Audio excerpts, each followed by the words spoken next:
Hi, this is Dr. Linda Mintle. Hey, thanks for listening to the podcast of the Dr. Linda Mintle Show.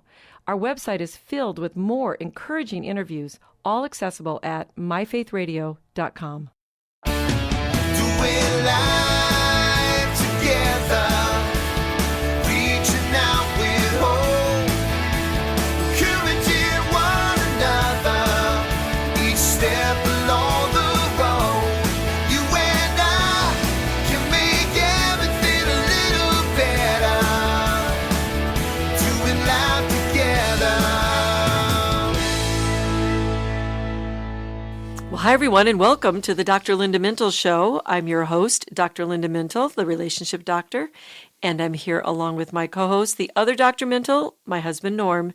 And every weekend, we're here, we're doing life together, and we're so glad you've joined us. Indeed we are. Today's show, by the way, is about something that happens all the time and to everybody. So, kind of a universal idea.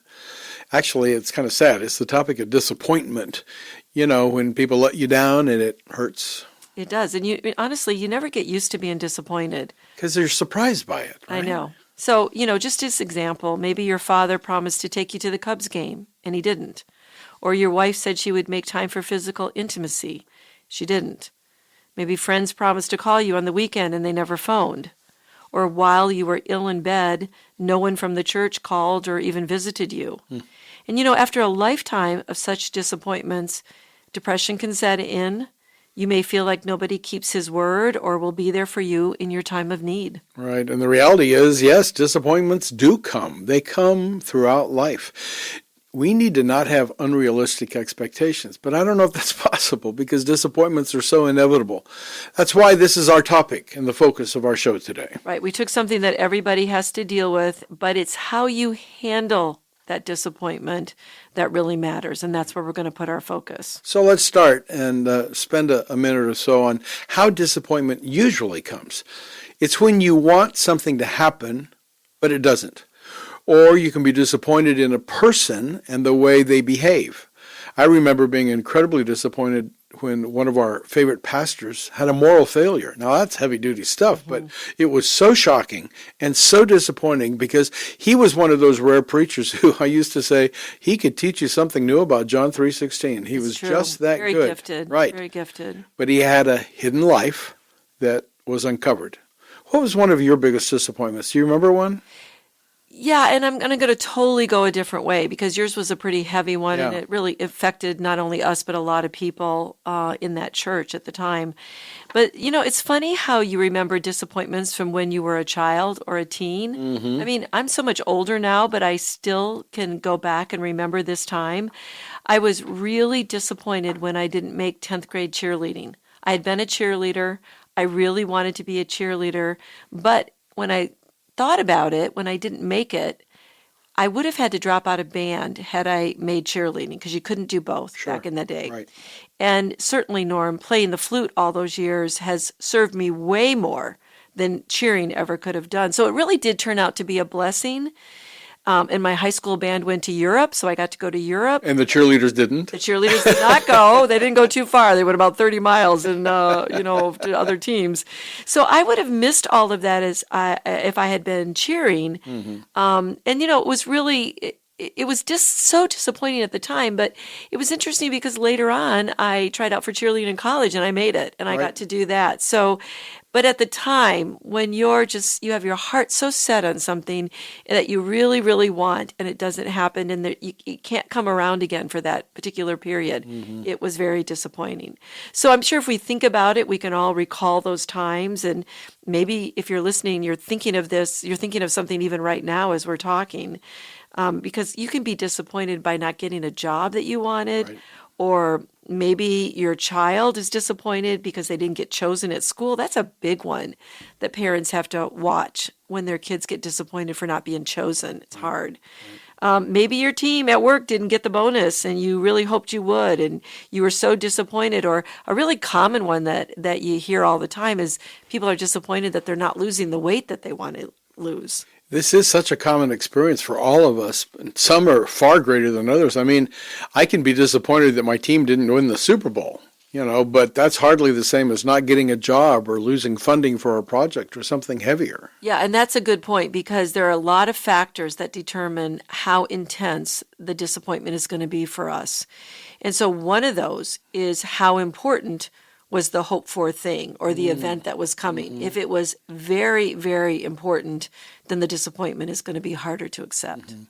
Well, I can certainly live without a winning team. I mean, as a Cubs and Bears fan, I'm kind of used to it. You did. 108 Lots of years for the Cubs, right.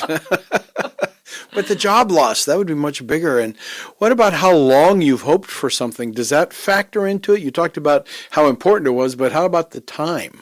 Yeah, and when you said 108 years for the Cubs fan, I mean, that's why I think Chicago went crazy when the Cubs won because it was so long coming. So obviously, the longer you wait, the hope for that, and you really want something, it's just harder to hear, not yet. And here's an example.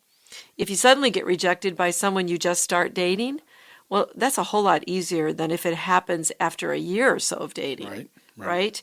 Or did you ever have this experience as a child? You waited and waited for a new game or a toy, and the longer the wait went on, just the greater the disappointment was it didn't come. Right. That's because your hopes are up. Yes. Right. And the longer you wait, the harder the letdown when it doesn't happen, especially if you only get one chance. We used to ask my dad, can we go somewhere? He goes, we'll see. Well, instantly we knew don't be disappointed because we'll see is code for no. Yeah. And it's interesting that if there is only one outcome and it won't come around again for a long, long time, then it's harder than if you have several opportunities to get a result. That makes sense. So, think about maybe college applications. If you only applied to one school hoping you would get in and it doesn't happen, you can apply to other schools, you can try again. But if you apply to something time sensitive and you don't get in and they fill the position or, there's just not another time for that to come around, that's a much, much bigger disappointment because you've missed the opportunity. Right. Okay, so we know that disappointment is real and it can be painful, but let's talk a little bit more about how it feels to be disappointed. What about the sadness that can come with something like not getting pregnant when you've wanted a baby for so long? Yeah, well, that's one we experienced for 7 years, and the sadness was incredibly intense. When we were trying to conceive every month, I would not get pregnant. I would feel just really sad. In part because I had very little control over it, which made it even harder. But sadness comes with loss of a precious object. It can be anything. It can be a good job. It can be a meaningful relationship, or in my case, the loss of a dream or a hope that I had to be a mother. But now, fortunately for me, I eventually had children, but my lack of conceiving for so many years, it was just so difficult to happen. So all of those things make disappointment so much more difficult. Right. So for you, especially for us both, we had disappointment because the promise of something good didn't happen for 7+ years. And then the sadness each month when it didn't happen. So it was kind of a double whammy. Yeah, so sadness and disappointment have a lot in common. But sadness is more related to something you already had. And so I had miscarried, and that's part of why it felt so very, very sad, because I had had that experience of getting pregnant, and then it didn't happen again. And disappointment is much more related to the loss of a promise or the hope of something good happening. So there's a little bit of a difference between sadness and disappointment, but they come together often. Wait, is there a difference between disappointment and regret? Yeah, you can feel both of those when something doesn't turn out the way you want it to. So let's say, for example, you spend a lot of money into an investment and then it bombs and you lost all the money. Not only do you feel disappointed, but you probably have a big sense of regret for that one. So regret has to do with your own actions or your inactions, and disappointment can happen because you don't have any control. So let's say that we ask a couple out to dinner and then we had to cancel. Okay, that might be disappointing, but there's not going to be a lot of regret involved in that. So they didn't have control over what was happening. But again, those two things can go together. Can you feel dissatisfied and disappointed at the same time? Do those go together? Yeah, and if you don't like the outcome of something, you're finally going on that dream vacation, right? You spent all this money on a nice hotel and the room is just, you go in and go, this is not great. And you're dissatisfied. And it's something that you didn't have a lot of control over. But if you're dissatisfied, sometimes you try to do something about it. Mm-hmm. Well, I was disappointed when COVID canceled our big cruise that we had planned. That was terrible. I know. That was really kind of disappointing. And I don't know that we didn't feel dissatisfaction over that because we hadn't done anything. Right. But in some of the cases, when you are dissatisfied, you can take action and you can sometimes make things happen. Right. So if you go, that's the difference. I get it. So if I'm at a bad hotel or a hotel with a bad room, I just go down to the desk and say, hey, this room is dirty. I need a clean room. Yeah. So sometimes you can do that. And sometimes I will say that you can be shocked for something and be disappointed too. So now we're talking about all these other emotions that come around, right? So we've got shock and regret and dissatisfaction and sadness. And all of these things are kind of wound up into the whole experience of being disappointed. Sounds like there are an awful lot of emotions to try and keep track of. Right. I've already lost the list. But I imagine it's probably a good idea to try and sort through what you're feeling when something you hoped for doesn't happen, and then look for healthy ways to deal with the disappointment. Okay, now we understand that a little bit better, what disappointment is and isn't. Let's talk about how to handle it best. Sometimes it's easy to wallow in disappointment or get stuck, right? I agree, especially when it is something you really wanted. So, you know what a lot of people do? They just stopped hoping for anything. And then they don't get disappointed. But I don't know, that makes me a little sad to think that you can't hope for anything. It's sad and fatalistic. I get it, but that's hardly living healthy life. Yeah, I think you need to have a little bit of expectation, and you certainly need to have hope. Even if you've experienced a lot of disappointment or you've had it now and then. And parents should always allow their children to experience disappointment, Norm, and that's a good way to prepare them for life. And so often we try to avoid them feeling hurt or disappointed rather than actually moving through it, which is what kids need to do. That's how you build resiliency, and that's how you prepare them for life. And that's what we see a lot of people saying, that everybody's coddling their kids these days. Well, we're going to take a short break, and when we come back, we will talk about dealing with disappointment and building that resiliency you're talking about. More after this.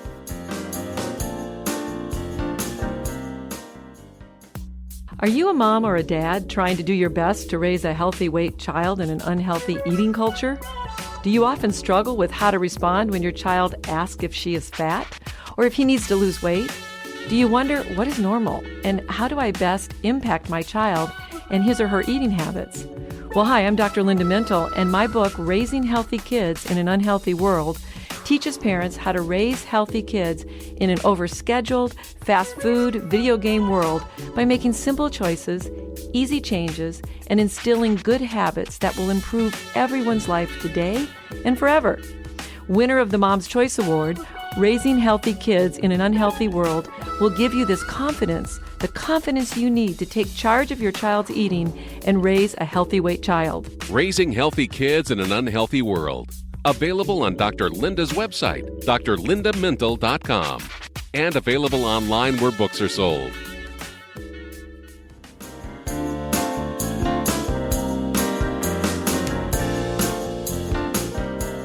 Welcome back to the Dr. Linda Mintle Show. Our topic today is handling disappointment, something we all have to do in life. And hopefully today we're giving you more help on the topic, along with the other relationship issues, when you follow Dr. Linda on her social media, at Dr. Linda Mintle on X and Instagram, Dr. Linda Mintle, author and speaker, on her Facebook page, and her website, drlindamintle.com, has her blogs and links to many books she's written.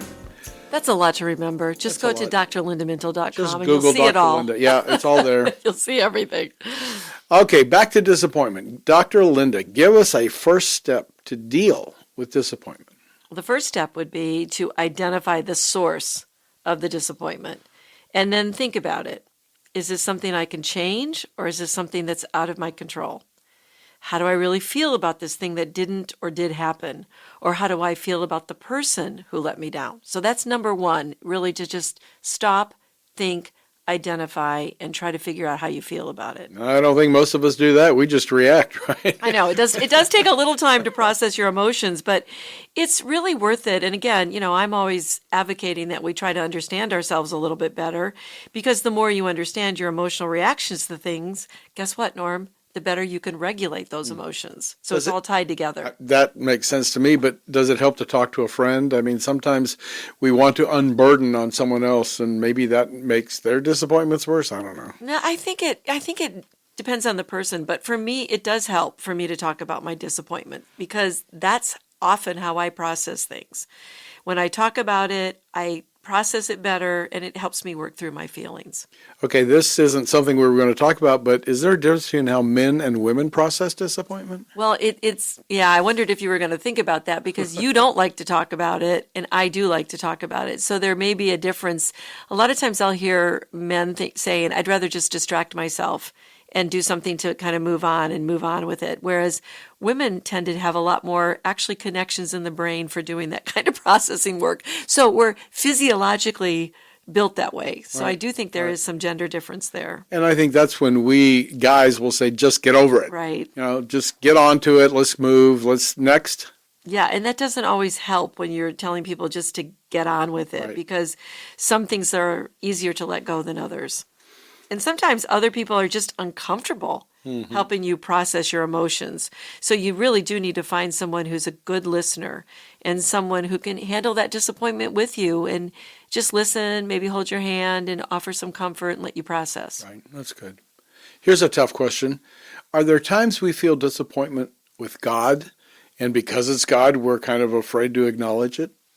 Well, there's a great book that I read many years ago by one of my favorite authors, who is Philip Yancey. Actually, the title of the book is Disappointment with God. So that gives it away right there, what it's going to be about, right? And he asked 3 questions that lead to disappointment with God. And I think these are really helpful. His first question is God unfair? The second one is God silent? And the third one is God hidden? Wow. Okay, let's start with the first one. Can we do that? Yeah. The unfair question. This one is a thought many of us have had from time to time. I mean, what do you do with a God who sometimes heals a friend of cancer and doesn't then heal your mom, for example? Is he playing favorites? Yeah, the fairness question is so hard to address. I mean, when my brother was killed on an airplane, I didn't think that was fair at all, and I didn't understand why God would even allow that. So I do think it's a normal reaction to ask that question about God, but we have to, again, pull back and look at the big picture, because we don't understand why God does what he does.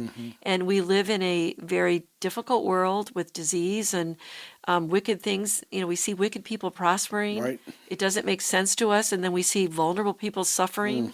That none of that seems to be fair. And we always wonder, at least I do, why doesn't God intervene in those situations? Right. So we can feel really angry and upset with God, even when we know in our head God is good and he's got a very different perspective than we do. I think we have to say 2 things here. 1, God's okay with our emotion. Right. And 2, our disappointment is not a sin. That's right. That's right. Not at all. In fact, it can be a sign that honestly, we were made for a perfect world. Right. And we're grieving over sin, and we're grieving over the brokenness of the world. And that can be a good thing. And it's, something that even Jesus experienced when he was here. Jesus wept over Jerusalem, which could be seen, I guess you could kind of see that as a cry of disappointment, couldn't you? That Right. his own people could not see the salvation that was literally in front of their eyes. Right. I mean, think about how much he must have wanted his people to choose him. Right. And they didn't. I think some disappointments are because of our world. It just hasn't been made fully right yet. Right. And it won't be until the completion of all That's things, right. as the Bible says. And if we're honest, so many times that we experience disappointment, it draws us closer to Jesus. And, he wants that type of intimacy with us. He tells us to come to him and bring our cares. Psalm 34:18 says he's near to those who have a broken heart. And in Isaiah 61, Norm, he says he came to heal the brokenhearted. And sometimes our broken heart does involve injustice and fairness. So it helps us to remember that one day he will make it all right again, and eventually justice will be served. That's good. There's another disappointment I've had with God, and it's when he seems to have gone silent. It's just like you pray and pray, and someone says your prayers bounce off like a brass heaven. They don't get there. You don't understand why you're getting no answer. You pray for it, and you hear nothing. Yeah, and that was why Yancey chose that question as well. Is God silent? And again, I don't really think that I have an answer for that. There have been so many people in history who felt that they went through these dark nights of the soul and they didn't hear anything from God. And yet the answer to this is just stay faithful. Right. That's the key. Right. The silence won't last forever.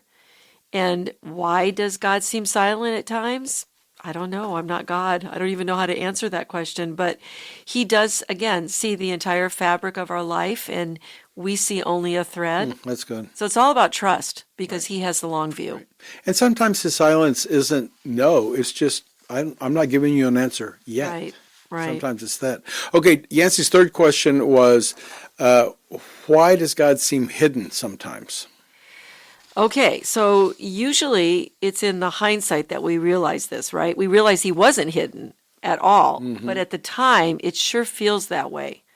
And you know how, Norm, Scripture always tells us that God is working on our behalf, Right. even though we can't see him. But when you're going through a period where you really want God to speak and to direct you and to tell you kind of what to do, and you don't see it, it does feel like he's hidden. And again, his timing is different than what we expect. I don't always understand why he doesn't intervene immediately. On our timetable? I know, and that's where we have to realize we're not God. He Right, is. right. And sometimes I think when I get frustrated with God, I try to remind myself and say, okay, if we did it my way, down the road, I can really see why, that would not have been good. And I'm so grateful that God didn't show himself at that moment, because it wasn't a good time. So sometimes I think it's because of God's mercy, and we need to be grateful that he is a merciful God. Again, we're going all back to that idea of trust. Over and over and over. Yeah. I read one time someone had written that said, when you're walking through hell, don't stop. Keep walking, because he's with you, and eventually you'll come out of it. So no matter how difficult the situation, the challenge, the problem, the horror that you're going through, it will end. Remember, my mom used to say all the time, and it came to pass. Yeah, that was it came one of her. to go, you know. Yeah. Well, God wants a relationship with us so much.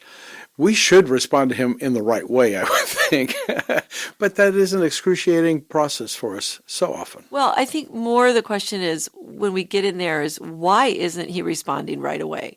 Like, he loves us so much. So, when we have children, we want to meet their need right away if we Yes. can. Right. But again, think about the story of Lazarus' death. So Mary and Martha had to feel so disappointed when Jesus arrived so late, because Lazarus had died, right? And they were even saying he could have healed our brother. Right, Why, right. why did he delay? And they were very disappointed. They were very sad. They were very frustrated because Jesus wasn't present. And in fact, Mary says to him, if you had been here, Right. Lazarus would not have died. And then, of course, Jesus weeps with them and he grieves with them. Right. And some people in the crowd even asked if he could heal a blind man's eyes, because they'd seen him for Right. these years doing these miracles. Couldn't he have stopped Lazarus from dying? They wanted him to have healed him before he died. Of course, he could have, but he didn't. This close to his passion and death, Jesus was trying to make a very important point for all of us throughout history. He told Martha, "Did I not tell you that if you believe, you will see the glory of God?" Well, what glory was he talking about? The miracle of resurrection happened for Lazarus, which was a foreshadowing of his own resurrection. Yeah, so God knows best, right? That's what Yeah, we're going back to. So exactly. the message seems to be, believe in me no matter what you see. And Jesus made a point to tell those sisters that he knew they believed in him, but this miracle was for the benefit of the people standing there and watching this. He wanted them to believe he was the Son of God. And I'm sure that helped, but it didn't help. They were so frustrated, because God is frustrating sometimes because he doesn't always explain himself to our satisfaction. That was the case with Job. Job never knew why all those tragedies happened in his life. That's right. So the bottom line is we may feel disappointed by God, but we don't have the big picture. So we simply just need to trust. And that childlike faith can be difficult when we want to be in control of our lives, right? But when we do trust God and we believe that He has the best in mind for us, and we know that He will make things right one day, we can handle this temporary disappointment, knowing that God has the full picture and He actually is working all things for our good. Well, that's all the time we have today. Many thanks to my co-host Norm Mintle, who makes the show a conversation, and to our technical producer, Katie Sims. From all of us here at Faith Radio, we'll talk to you again next weekend. In the meantime, remember, we're doing life together, and it's better when you don't have to do it alone. Doing life together. Well, thanks for listening to this conversation from the Dr. Linda Mintle Show. These podcasts are available because of listener support. You can make a gift now at myfaithradio.com. And thanks for sharing this audio link with a friend and helping us grow the impact of the Dr. Linda Mintle Show. Also, take a moment to subscribe to the podcast today at iTunes or your podcast player, and you'll never miss a show.